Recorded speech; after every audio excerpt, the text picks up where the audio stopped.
OK, hey, bonjour à tous, mon nom est Max, bienvenue sur la chaîne décentralisée. Aujourd'hui, je voulais vous faire un update sur le Bitcoin, parler un petit peu de qu'est-ce qui s'est passé les derniers jours, les niveaux duquel on a eu un rebond, duquel on a été rejeté, l'état du marché, qu'est-ce que je pense qui va se passer dans les prochains jours, prochaines semaines, et puis mon avis sur le marché en général. Aussi, je vais vous donner mes zones, mes régions où je pense potentiellement prendre des positions au courant de la journée. Et aussi, je vous invite à aller joindre le groupe décentralisé sur Facebook que je viens de partir, où je vais partager mes setups potentiels de trade, les niveaux que je regarde pour prendre des entrées. Alors, je vous invite à aller joindre le groupe Facebook qui est dans la description plus basse. Alors, qu'est-ce qui se passe avec notre cher Bitcoin? Donc, si on regarde, il y a des choses très importantes qui sont en train de se passer sur la charte.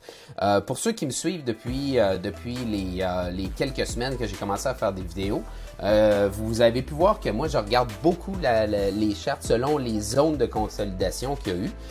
Entre guillemets, les ranges qui sont arrivés dans le passé pour établir des zones de valeur, des endroits où le Bitcoin s'est échangé historiquement, où on a des chances de se prendre à l'intérieur. Parce que si on regarde pourquoi je fais ça, je vais vous l'expliquer. C'est que souvent, le Bitcoin établit des zones et puis va s'échanger à travers cette zone-là, des ranges. Et puis quand on en sort soit par en haut, soit par en bas, on va trouver du support, puis on va encore établir un range, puis on dirait que c'est carrément comme ça que le prix a évolué toute l'année. Donc si on regarde, on a eu une première montée parabolique. Quand on est arrivé à un top, on a établi un range dans cette zone-là. On est sorti du range, on a établi un nouveau range qui est juste ici. On est sorti de ce range-là, on en a établi un autre qui est juste là. On en est sorti, on a eu un gros range qu'on vient de sortir, puis on retourne dans quel range? On retourne dans notre nouveau range qui est juste ici. Est-ce qu'on va y rester à l'intérieur? Ça va être à suivre. Pour l'instant, je pense que oui, puis je vais vous expliquer pourquoi. Donc, quel range présentement qu'on consolide à l'intérieur? Bref, il y en a quand même plusieurs. Je vais faire un lien en deux ranges différents, puis je vais vous en montrer un aussi que potentiellement on pourrait retourner à l'intérieur juste après. Donc, je vous invite à rester dans la vidéo jusqu'à la fin. Donc, bref, si on regarde présentement, on est en train de consolider à l'intérieur, en fait, se battre pour sortir de notre zone de juillet qui était du fin juillet, 26 juillet, aller jusqu'au, je vous dirais, jusqu'au mois d'octobre. Donc, ça a été quand même un gros range qui a duré plusieurs jours. Puis dans cette zone-là, à toutes les fois que, comme vous pouvez voir, on montait en haut de ce range-là, on était rejeté, on avait tendance à vouloir retourner en haut jusqu'à temps qu'on sorte du range pour aller dans un nouveau range. Donc, comme on peut voir depuis hier, là je suis sur la charte journalière, on a juste simplement vu comme ça, rebondi sur notre zone de valeur basse du range que je vous parle.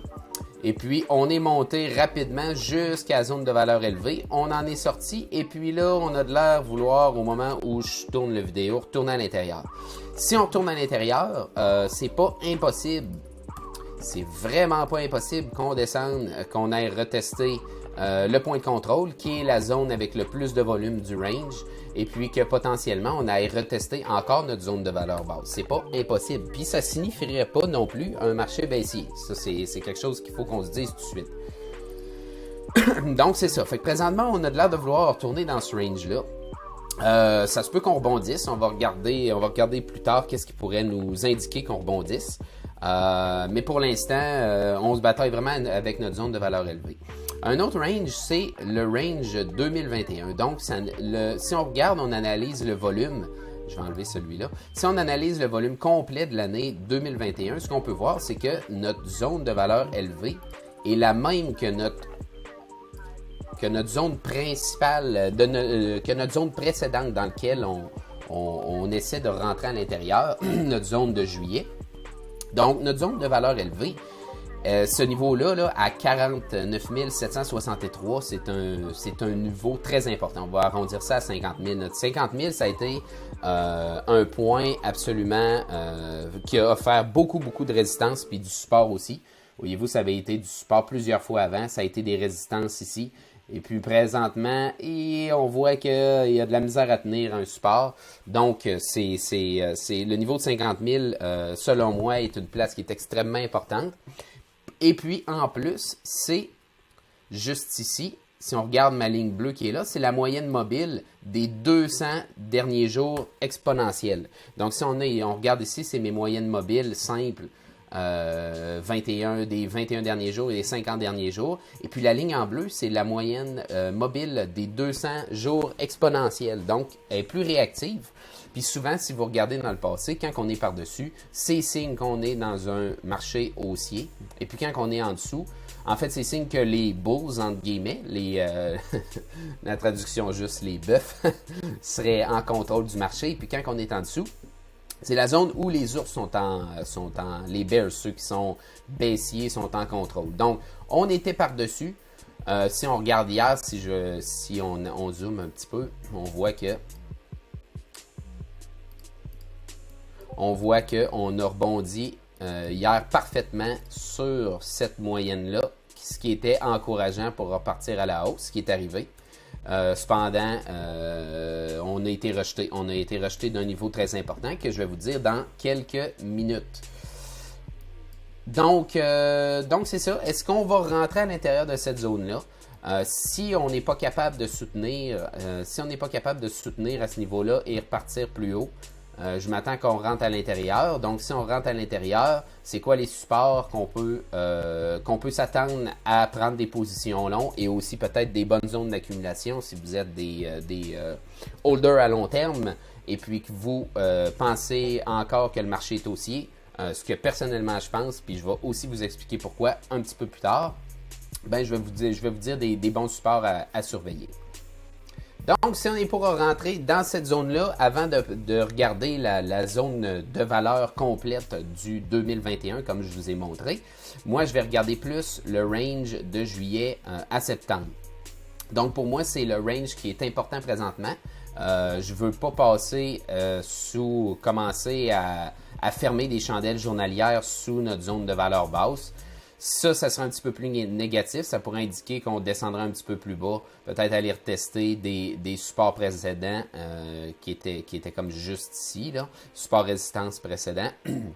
Et puis, si on passe plus bas que ça, ben là, on va falloir regarder un petit peu des niveaux plus dans ces régions-là, d'un 30 000 $. C'est pas impossible qu'on y retourne. Pour l'instant, on n'a pas nécessairement à se dire c'est ce qui va arriver.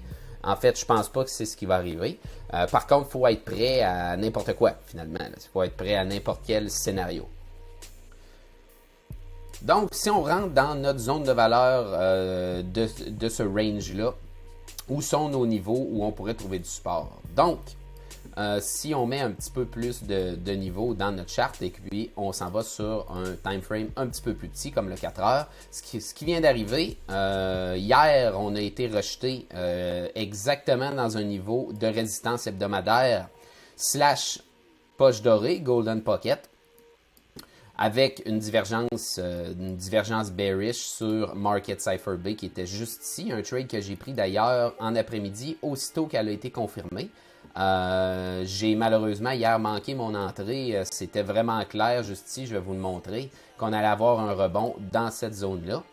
Si on regarde quand on est arrivé sur notre résistance hebdomadaire, on marquait clairement sur les petits time frames une divergence baissière du prix qui montait juste ici, pendant que le momentum baissait. Et puis, si on regarde aussi, le money flow commençait à curver par en bas. Et puis, depuis déjà quelques jours, l'argent commençait à sortir de la paire. Donc, ça nous donnait des bonnes probabilités d'arriver à ce niveau-là et d'avoir un rebond. Donc, on l'a eu. Personnellement, je l'ai pris le trade un petit peu plus tard. Je l'ai pris environ quand notre divergence baissière s'est confirmée sur le 1 heure. Environ ici, c'est là que j'ai embarqué dans le trade. Un trade que je suis encore dedans présentement, puis que je ne sais pas jusqu'à où il va aller. Je vous dirais que c'est un je vous dirais que c'est un bon trade. C'est un trade qui pourrait aller vraiment, vraiment plus bas. Donc, les supports à regarder, étant donné que présentement, on vient de percer, au moment où je filme la vidéo, on vient de percer notre zone de valeur élevée.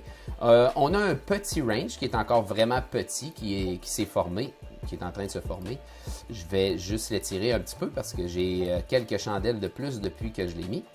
Donc, si on l'avance un petit peu juste ici. Donc, on voit qu'on arrive au point de contrôle de ce micro-range-là. Notre zone de valeur élevée, ben, on peut voir qu'elle coïncide aussi. Donc, c'est notre zone de valeur élevée de notre range précédent de juillet. C'est aussi notre zone de valeur élevée de l'année complète. Puis là, on est en train de rentrer à l'intérieur. Donc, premier support, je vous dirais, serait vraiment dans cette zone-là. Est-ce qu'on va avoir un rebond? On y arrive d'ailleurs vraiment, vraiment très, très tôt. Ce que j'aime voir dans ce temps-là, puis je vais regarder ça à l'instant, c'est qu'il y a une divergence haussière en arrivant là. Et puis aussi une zone, aussi de l'argent qui revient dans la paire, comme on peut voir sur 12 minutes. Non, j'ai pas ces divergences-là qui sont en train de se passer. 6 minutes. Non, par contre, on est vraiment, vraiment survendu. Je vous dirais qu'il y a une grosse poussée des vendeurs. Comme vous pouvez voir, il y a un... Ça, je vais sur le 12 minutes. On a une grosse poussée dans le volume au niveau des vendeurs qui est juste ici. On est en train de descendre. On va peut-être avoir un petit rebond rendu là. Je vais regarder ça. Si je prends le trade, je vais le partager sur le groupe décentralisé puis le groupe Crypto Avenue aussi sur Facebook. Intéressant. Ça va être à surveiller. Bref. Mais vous n'êtes pas là pour que je vous parle de mes trades que je vais prendre. Donc, ça serait une première zone ici où on pourrait avoir un potentiel petit rebond, pas nécessairement un renversement complet pour dire on s'en va à des sommets historiques à partir de ce niveau-là. Mais c'est un niveau aussi où on a un NDPOC ici. C'est un point de contrôle d'une journée précédente qui n'a jamais été touché. Donc, le volume le plus fort d'une journée précédente qui n'a jamais été encore touché par le prix. Donc, souvent, c'est des points qui sont réactifs quand on a une divergence haussière encore sur Market Cypher B ici qui nous dit, ben oui, le prix risque de rebondir. Ensuite de ça, les niveaux plus bas que je regarde pour potentiellement prendre d'autres trades, on a ici évidemment beaucoup dans cette zone-là, dans ce gros carré-là, je vous dirais, beaucoup de synergie. On a une trampoline, on a des supports quotidiens, des supports à la semaine. On a aussi un support mensuel qui est juste ici. D'ailleurs, qui a été notre support qui a eu pas mal le rebond d'un trade que j'ai aussi pris dans cette zone-là. V'là deux jours, un trade long que j'ai pris ici. Donc, ça pourrait ça serait potentiel qu'on aille encore un rebond dans ce coin-là.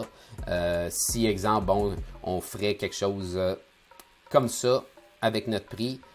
Exemple, on fait un fond là, on redescend plus bas, on arrive dans cette zone-là, et puis Market Cypher ici nous donne quelque chose comme ça, qui créerait une divergence haussière qui pourrait nous donner un beau rebond pour repartir à la hausse. Donc, c'est quelque chose que je vais regarder.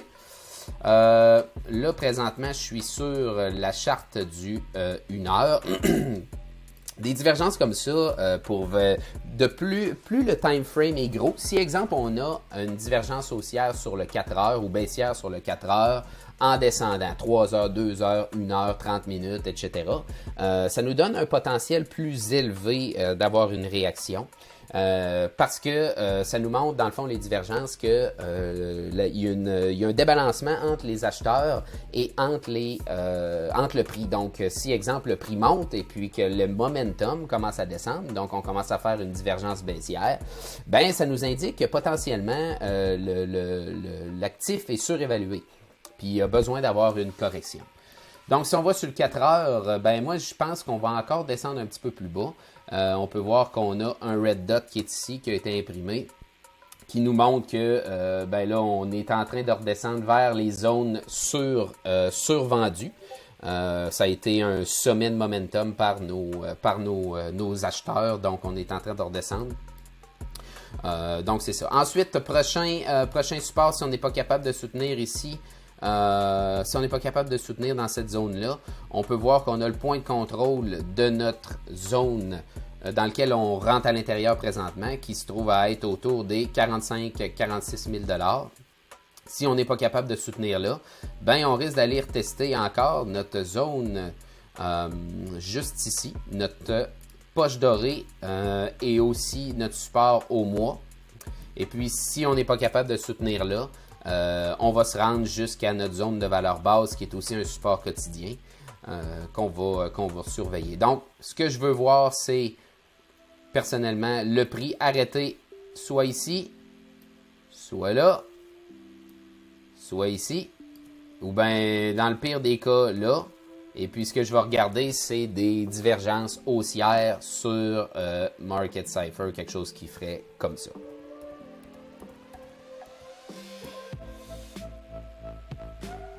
Donc, ensuite de ça, si notre prix rebondit, où sont les résistances au-dessus, où potentiellement on pourrait avoir des renversements. Donc, c'est sûr, on pourrait remonter encore, avoir de la résistance ici dans notre zone, juste là. Puis là, je me demande pourquoi il manque une résistance. Je sais qu'on a une résistance à la semaine ici. Coudonc, comment c'est plus là? Bref, c'est pas grave. On a beaucoup de synergie ici. On a notre poche dorée. On a un support. On a une résistance hebdomadaire.